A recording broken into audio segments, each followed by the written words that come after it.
नमस्कार मित्रांनो, लोकहित माहिती या आपल्या यूट्यूब चॅनलवर आपलं सर्वांचे स्वागत आहे.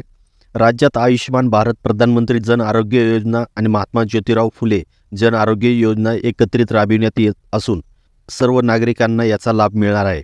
या योजनेअंतर्गत प्रति कुटुंब प्रतिवर्ष 5 लाख रुपयाच्या मर्यादेत 1356 उपचार पद्धतीवर शासकीय तसेच खाजगी अंगीकृत रुग्णालयामध्ये विनामूल्य उपचार मिळणार आहेत.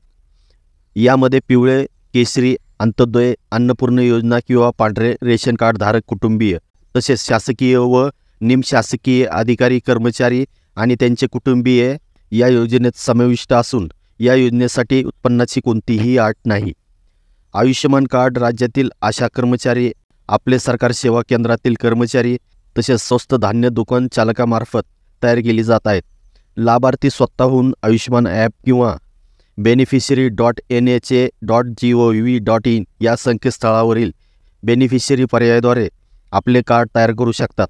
कार्ड निर्मितीसाठी अद्ययावत शिधापत्रिका, आधार क्रमांक आणि आधारशी जोडलेला मोबाईल क्रमांक आवश्यक आहे, असे राज्य आरोग्य हमी सोसायटीचे मुख्य कार्यकारी अधिकारी श्री अण्णासाहेब चव्हाण यांनी कळवले आहे. तर मित्रांनो, अशा प्रकारे ही महत्त्वाची अशी माहिती होती. ही माहिती नक्की आपल्या जवळच्या मित्रांना शेअर करा. धन्यवाद.